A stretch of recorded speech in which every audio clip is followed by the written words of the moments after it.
வணக்கம், நான் உங்கள் ஃபினிக்ஸ் இந்தியா சதீஷ். செப்டம்பர் 16ஆம் தேதி இந்திய பங்குச்சந்தைகள் பாசிட்டிவா முடிவடைஞ்சிருக்கு. அந்த செய்திகளோட நாளுக்கு நாள் தங்கம் ரெக்கார்டு ஹையை நோக்கி டிராவல் பண்ணிட்டு இருக்கு. இந்த நேரத்துல 9 கேரட் தங்கம் வாங்கலாமா? நம்ம இந்தியாவில் இருக்கக்கூடிய லேடிஸ் அதுக்கு ஒத்துப்பாங்களா? அதனால என்ன பிளஸ் இருக்கு மைனஸ் இருக்குங்கிறத டீட்டெயிலா பார்க்கலாம். தங்கம்னு சொன்னாலே காமனா எல்லாருக்குமே பிடிச்ச பொருள் தான். அதுல நம்ம நாட்டில் இருக்கக்கூடிய பெண்களுக்கு தங்கம்னா ரொம்ப பிடிக்கும். தங்கம் பிடிக்காதவங்க யாராவது இருப்பாங்களா? தகன்னு மின்னக்கூடிய அந்த தங்கத்தோட கலரே எல்லாருக்கும் பிடிச்சு போயிடும். அது எல்லாருக்குமே ஒரு ரிச்னஸ் ஃபீல் கொடுக்குது. அதனால என்னதான் பணம் இருந்தாலும் சரி, சொத்து இருந்தாலும் சரி, தங்கத்துக்கு மேல எல்லாத்துக்குமே கிரேஸ் இருக்கு. இப்போ அந்த தங்கம் ராக்கெட் வேகத்துல விலை ஏறிட்டு இருக்கு. நம்ம நாட்டில் இருக்கக்கூடிய சாமானிய மக்களால இனி தங்கம் வாங்க முடியுமா அப்படிங்கிற ஒரு கேள்விக்குரிய உருவாக்கிட்டு இருக்கு. இந்தியால தங்கம் தான் பாதுகாப்பான முதலீடுன்னு இன்னைக்கு நிறைய மக்கள் நினைச்சிட்டு இருக்கக்கூடிய இந்த சூழ்நிலையில இனி வரக்கூடிய நாட்கள்ல தங்கத்துல இன்வெஸ்ட் பண்ண முடியுமா, ஜுவல்லரிக்காக இன்வெஸ்ட் பண்ண முடியுமா, அல்லது இன்வெஸ்ட்மெண்ட் டைப்பாக இன்வெஸ்ட் பண்ண முடியுமா, நிறைய கேள்விகள் இருக்கும் இல்லையா? பொதுவாகவே எந்த ஒரு பொருளையும் மெஷர் பண்ணோம்னா அதுக்கு ஒரு அளவீடு இருக்கணும். எப்படி மழைக்கு மழைமானி இருக்குதோ, ஸ்டாக்ஸோட பெர்ஃபார்மன்ஸா அளவிடுறதுக்காக இண்டெக்ஸ் மீட்டர் என்எஸ்சில நிப்டி 50யும் சென்செக்ஸ்ல சென்செக்ஸ் 30யும் இருக்கிற மாதிரி தான் தங்கத்தோட பியூரிட்டிக்காக தான் இந்த கேரட்ங்கிற சொல் இருக்குங்கிறது நம்ம எல்லாத்துக்கும் தெரியும் இல்லையா? இதுல 24 கேரட் சுத்த தங்கம்ங்கிறது 99.9% பியூரிட்டி இருக்குங்கிறது நமக்கு தெரியும்.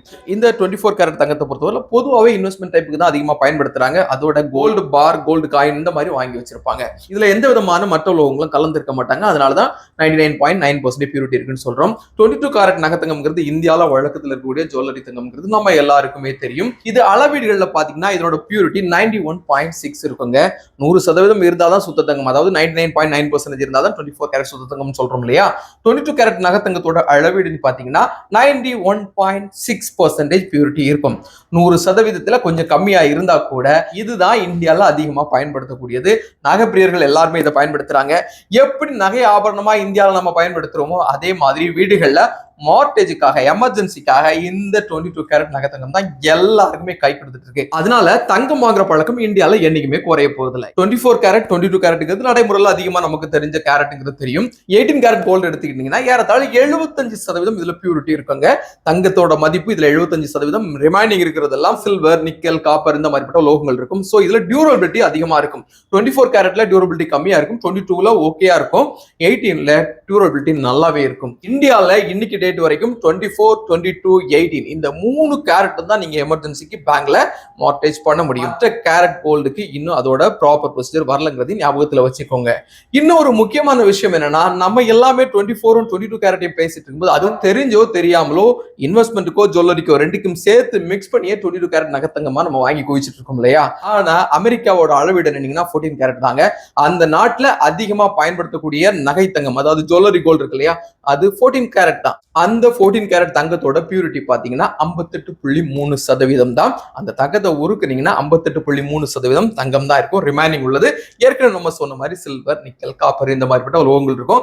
ரொம்ப ஸ்ட்ராங்கா இருக்கும். அதிகமான மேரேஜஸ் எல்லாமே பாத்தீங்கன்னா இந்த கோல்டு தான் யூஸ் பண்ணுவாங்க. 14 கேரட் கோல்டு தான் அவங்க யூஸ் பண்ணுவாங்க.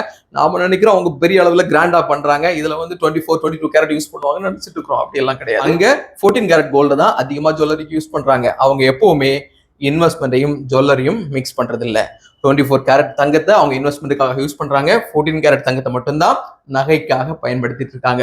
சோ அவங்களுக்கு நகைக்காக பயன்படுத்துறதோட செலவு ரொம்பவே குறைவு. இதுக்கு அடுத்தபடியா பாத்தீங்கன்னா 10 கேரட் தங்கம் இருக்கு. இது ஏறத்தாழ 41.7% பியூரிட்டி கோல்டு இதுல இருக்குங்க. ரிமைனிங் எல்லாமே சில்வர், நிக்கல், காப்பர் இருக்கும். இப்போ நடைமுறையில இந்தியால ஜூலை மாசத்துல இருந்து அரசாங்கமே அங்கீகரிச்சிருக்காங்க 9 கேரட் கோல்டு.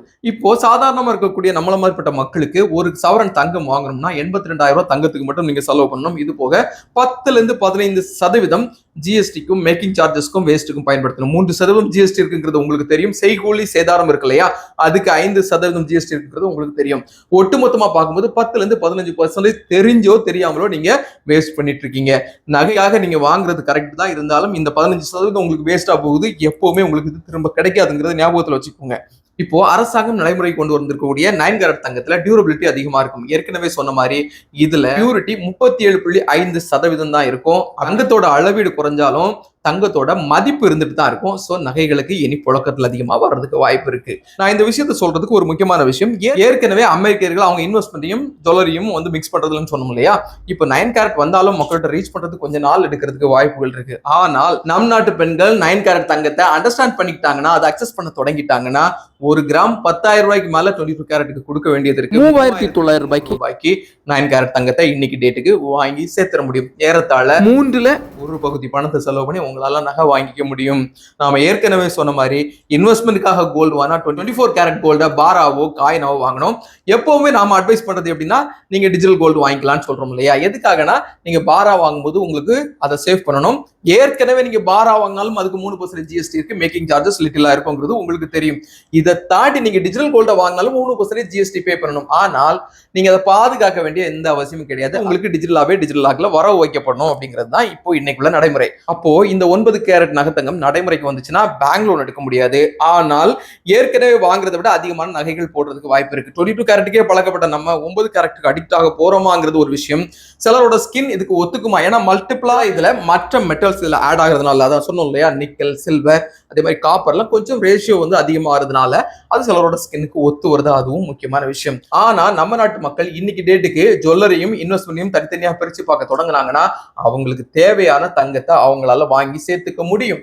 9 கேரட் வாங்கி சேமிக்கப்பட்டால் ஏற்கனவே இருக்கக்கூடிய அளவீடுபடி 100% நீங்க இன்வெஸ்ட் பண்ண ரெடியா இருந்தீங்கன்னா 25% நீங்க ஜுவல்லரிக்கு அலோகேட் பண்ண வேண்டியது. ரிமைனிங் 75% உங்களுக்கு 24 கேரட்ல இன்வெஸ்ட் பண்ண முடியும், டிஜிட்டலாவோ அல்லது பிசிக்கலாவோ. அது உங்களுடைய சாய்ஸ். ஏற்கனவே நான் சொன்ன மாதிரி இந்திய அரசாங்கம் 9 கேரட் தங்கத்தை பிஐஎஸ் கால்மார்க் எல்லாமே கொடுக்கணும் அப்படிங்கிற மாதிரி ஏற்கனவே அறிவுறுத்தல் ஜூலை மாசம் கொடுத்துட்டாங்க. அப்போ நீங்க வாங்கக்கூடிய தங்கத்துக்கு பிஐ சர்டிபிகேட் கம்பல்சரி இருக்கும். அதே மாதிரி HUIDன்னு சொல்லக்கூடிய ஹால்மார்க் யூனிக் ஐடென்டிபிகேஷன் நம்பர் கட்டாயம் அந்த நகைகளுக்கு இருக்கும். சோ நீங்க அதுல சேஃப்டியாங்கிற அந்த குழப்பம் வர வேண்டிய அவசியம் கிடையாது.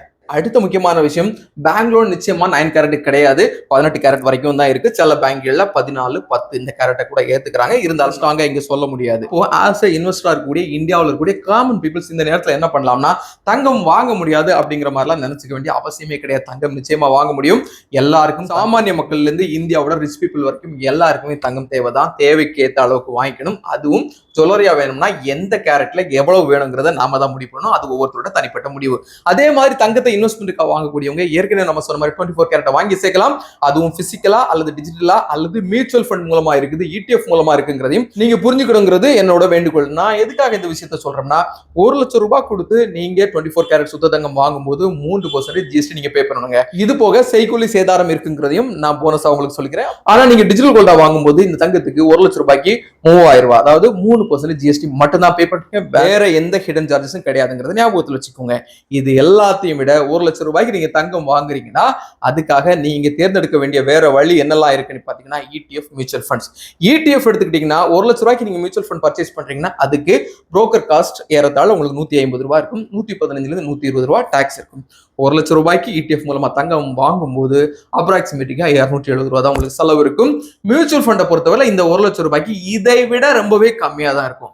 So choice is yours. உங்களுக்கு எந்த மாதிரிப்பட்ட தங்கம் தேவைங்கிறது நீங்க தான் உங்களுடைய தேவைகளுக்கு ஏற்றபடி முடிவு செய்யணுங்கிறது என்னோட வேண்டுகோள். இதோட இன்றைக்கும் நம்ம பங்கு சந்தைகள் பாசிட்டிவா தான் முடிவடைஞ்சிருக்கு. 82,380 சென்செக்ஸ் செட்டில் ஆயிருக்கு. ஏறத்தாழ 595 புள்ளிகள் பாசிட்டிவா க்ளோஸ் ஆயிருக்கு. நிப்டி 50 பொறுத்தவரை 25,239 செட்டில் ஆயிருக்கு. ஏறத்தாழ 169 புள்ளிகள் பாசிட்டிவா க்ளோஸ் ஆயிருக்கு. ஆட்டோ, ரியாலிட்டி, டெலிகாம் எல்லாம் இன்னைக்கு பாசிட்டிவா இருந்தாங்க. FMCG செக்டார் இன்னைக்கு நெகட்டிவ் இருந்ததையும் இங்க நம்ம குறிப்பிட்டு சொல்ல வேண்டியிருக்கு. நிப்டி 50ல இன்னைக்கு டாப் கெய்னர்ஸ் பாத்தீங்கன்னா கொட்டாக் மஹிந்திரா, L&T, மஹிந்திரா மஹிந்திரா இருந்தாங்க. அரௌண்ட் 2 ல இருந்து 2.5% வரைக்கும் பாசிட்டிவ் இருந்துச்சு. நிப்டி 50ல இன்னைக்கு டாப் லூசர் பாத்தீங்கன்னா Tata consumer, Shriram finance, Asian paints எல்லாம் இருந்தாங்க. அரௌண்ட் 1% கீழே தான் இருந்துச்சு.